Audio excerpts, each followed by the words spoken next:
everyone, to the R.E.S.T podcast, where our goal is to help each and every one of you displace confusion, chaos, and dis-ease in order to heal and find significance in life. I am your host, Natalie Roberts, and I am here with the author of the Reconstitution Method for Healing and Rest, Virginia Dixon. Jeramy, thanks for coming back, and thanks for giving me all this time discussing some of these complex things that have really left so many people just around the state of the church and the condition of things, and where do we go?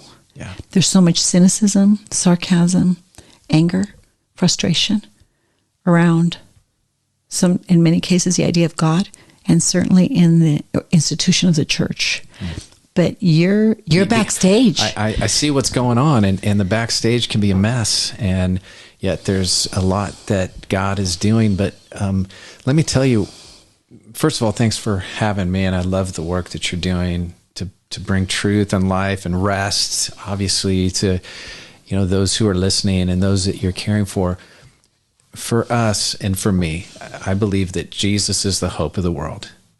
And so for me, I'm all about Jesus and helping people follow Jesus. Well, Jesus had a plan, and that was to set up churches to be a representation of him, to places of worship, places where people could grow and be discipled. And I had great experiences for myself growing up. And so often that's not what we find. And you've had painful ones too. And we've had difficult scenarios, and we've had situations where you think this should not be happening. And for us, my wife and I, we do what we do. So I lead a ministry, a nonprofit organization. We have, think of them like coaches. We have 200 former pastors who work with us to help guide ministry leaders into healthy ministry. And so right now we have 3,500 ministry leaders a month that our team works with. The whole thing is to offer them a trusted, confidential relationship for free to help them be healthy and to do what God's called them to do. Most leaders can't be vulnerable with their elder board. They can't be honest. They fear that they'll get fired. Can you imagine what you're saying, though? Yeah. If pastors and leaders are feeling that way, what hope is there for our kids that are in the front line of a civil war of values? Right. When the leaders of the church feel that way. Right. You get it. Well, that's why you're doing what you're doing. That's why I thank do. You. So there has been a massive decline. The church is in crisis. There's a leadership crisis. People are leaving. Pastors are leaving the church. Many a month. The stats they're staggering. I've heard at one time like 1,500 a month are leaving the church. I don't know the correct stats currently, but there's been a lot of studies that have been done that pastors feel isolated. They feel like they don't have one friend. They don't know who they can confide in. And so what we do is we come alongside because he sounds like the teenagers I work with. Yeah. I feel isolated. Yeah. I don't feel like I have a friend. Right. I'm lonely. I'm scared. Yeah. I can't trust anybody. Wow. Do you see that? Wow. That deep. Just struck me. Wow. That's interesting. But it's great that our listening audience can hear from you. Right. You're an authority on this. You've been at ground zero for almost 30 years now. Yep. But for you to say something like that. Yes. Well, so it normalizes the challenge, right? Exactly. It normalizes the challenge. And so what we want to do is we're convinced that if we can help a leader stay healthy, transparent, vulnerable, and really accelerate thriving in their spiritual lives, their emotional well-being, that they're a whole person, that there's a spiritual vibrancy to their lives, and they're not just dead on the vine, and they're in a position where they're stuck, and there's so many challenges to lead a church. And of course, there's the spiritual attack that a lot of pastors feel. And so what we do is we come alongside them and provide an outlet. And we have retreats that we'll focus on the spouse as well, and women in ministry. And it's unique. Sometimes we think we have an idea of what it's like to be in ministry, but unless you've been in it, you just really don't know. You just don't have a real good grasp. And there's some notion you're never off. It doesn't feel like you're ever off, does it?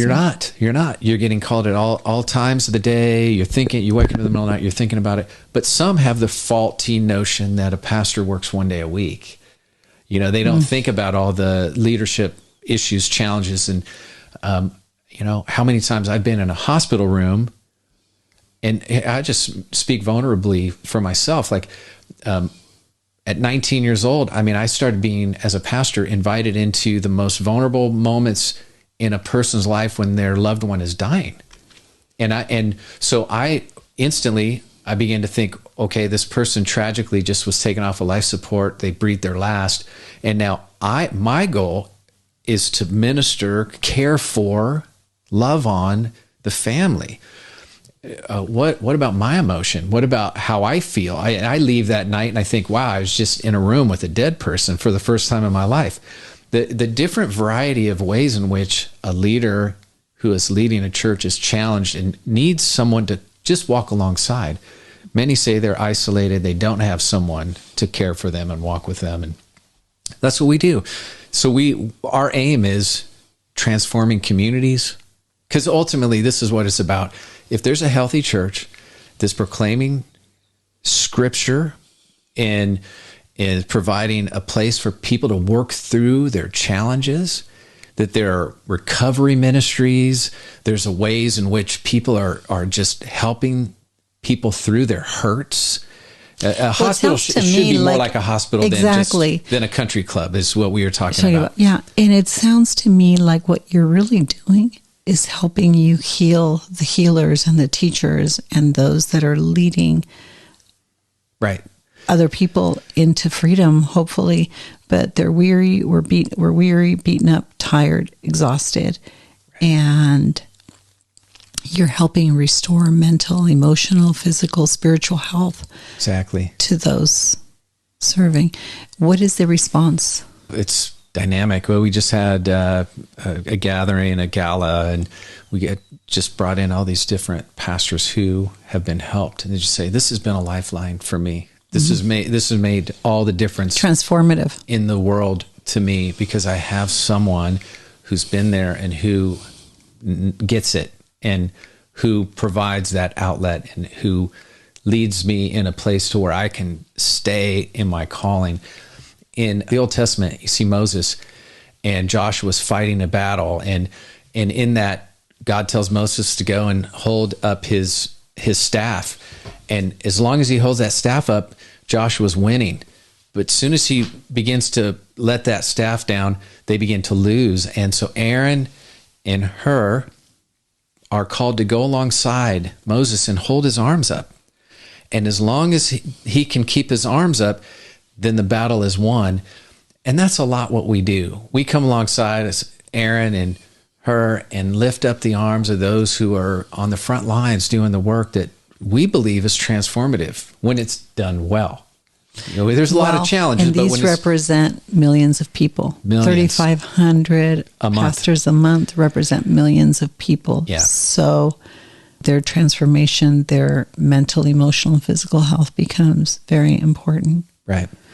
We like to say we're kind of like a pool service. We're going to check in weekly. We're going to make sure that they're attending to their soul, that they're really dealing with the hurts and hang-ups in their lives, and they've got... And the secrets. The secrets kill us. Think about that. You wonder sometimes a pastor comes into a ministry, has a secret sin, but then begins to lead and has success, and it grows, but he's never dealt with this little issue. Well, that little issue has always been there. And what do we know from Romans says, sin is ever increasing wickedness. Small sins don't stay small. That's why things advance and grow. And so they get to this point where then it's a train wreck. And so again, being there alongside, equipping, helping, leading, and guiding leaders into healthy ministry is really to impact the next generation and to... What are the changes, the most drastic changes you've seen in 20 years? This was started 20-some years ago, right, or 20 years ago. Well, the most drastically is the challenges that are being faced with the culture wars. We're a post-Christian nation. That is really impacting the church, because I don't think a lot of pastors and churches are addressing these issues. Well, it happened on their watch, so I'm wondering what the response is to what they see now. Is there humility? Is there remorse? Is there repentance? Is there restriction? Or is there just total cluelessness, crickets? What is there? Well, from one to the next, I mean, you're going to get a whole variety of all of what you just said. And sometimes the older generation they hunker down and keep doing what they've always done. And this is what I know to do, and I'm just going to keep doing that. And to the point where congregations are shrinking because they don't have an answer. And again, this is how polarizing it all can be. Some people say you need to be political, and others say, no way, we're not going to do anything political in the church. We're just going to preach Jesus. And others like, you're missing. It's just such a polarized. It is. So you're saying, what are some of the challenges? That I think those are the things. Just to give you one example, during the pandemic, one of the pastors I was walking alongside, half his congregation wanted to wear masks. The other half didn't want to wear masks. Half wanted to open, other half didn't want to open. No matter what decision they made, half of the church was upset with whatever decision they made. So they opened up and they had half sitting there with no masks, half sitting with masks. The worship leader wanted to wear a mask while he led worship.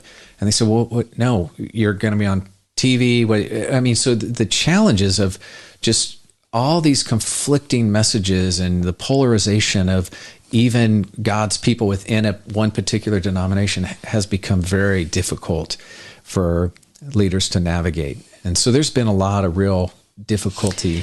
Well, where there's confusion, chaos, and dis-ease.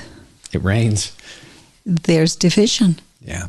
I recently heard someone recently said to me, it's not the government that's divided, it's the churches. And I said, I don't think the churches are divided. I think the churches are in a state of confusion, chaos, and dis-ease. Yeah. That's creating a lot of disease, illness, and death if it's not intercepted.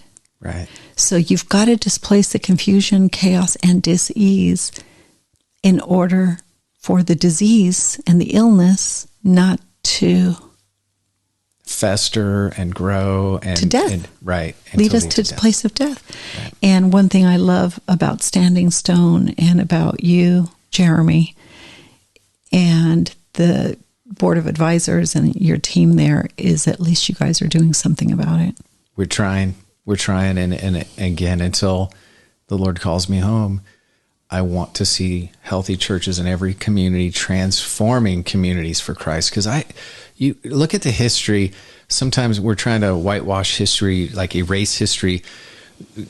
It was the church that brought in hospitals. It was the church that was transforming communities and doing the things that really made... that birthed the sciences. Yes. And every significant... And schools. And the school, like all major universities, it's like God's people were making massive movements and changing culture and life as we knew it. And that's the call today. Like, how are we transforming communities? And so as, the Lord gives me this opportunity to influence influencers. Now I focus on my team of over 200 who are then caring for the 3,500. We just want to see people living their calling, staying in the front lines, doing the work that God is calling them to do, and being that prayer resource and that protective, space so that we can continue to see the church advance in the way it's God intends it to. I'm looking forward to doing some great things together and to discussing this approach to healing that we take, because we see that it's transformative in bringing people into communion with their spirit, their soul, their body, with God, and then with each other. The concept of community, for some reason, about a few months ago, really was not setting well with me. I began to really pray about it, think about it, do my homework, go back to Noah Webster and father of the English language. And I became a Christian because I read the Federalist Papers, and I saw a disparity between that and my books. And I thought, somebody's lying. So I'm accustomed to thinking about what I think about and why I think about it, and to ponder things for months and years. And that word community was really unsettling to me. And I called one of my mentors, who happens to be a providential historian and a scholar of primary sources. And she's the person that gives me a question, and it takes me 2 or 3 months to think about it, and then call her back or send her an essay on it. But I called her and I said, I'm really struggling with this and I don't know why. And she says, well, why don't you think about it for a few days? It's a very reasonable check in your spirit. And I said, okay. Wait. I think I got it. Community. Communism. I think we're called to communion, not community. And she said, that's absolutely right. Wow. This is after thinking about it for a long time. Yeah. So I wanted to get your thoughts on this, whether we put it in there or not, it doesn't matter. Because I think we have a good closing point with your last words. But communion, think about it, is your spirit, your soul, your body. God says, love your neighbor like you love yourself. Right. If you don't love yourself, if you're not in alignment with yourself, you can't be in alignment with me and come into alignment with people. And we've got to take words back that have been hijacked. And that concept of alignment and that concept of communion is one of them. Both the religious zealots and the progressives keep stealing words and using them outside of their meaning. Right. And so this concept of communion, and that's why we're committed at R.E.S.T to having conversations, because it doesn't require a formal gathering of anything. And a community tends to be led by the ideology or the philosophy or the thought or the notion or the intentions of a group. But communion, I think, calls people into a place of abiding and being and reflection, and it calls them into meaningful conversations with themselves, with God, and with each other. And it can be had anytime, anywhere. So just food for thought. Whatever you think about that, I'm unread, and I know I haven't read. I don't know everything you know, but that just struck me, and I felt like it was the Holy Spirit saying, look at Jesus' advice, and I think it's a word we got to take back. Those who are listening, this is one of the greatest things that Jesus calls us into a relationship, into a personal relationship with Him. And one of the greatest things is communion. One of the greatest ways that we discover intimacy with Him is by recognizing that dynamic of His body as, the bread there that represents His body that was lived and sacrificed, broken on our behalf, and that blood that brings new life. I do think you're really hitting on something because again, churches, systems will fail us, but that's why I keep coming back to who is Jesus? What did He say He was?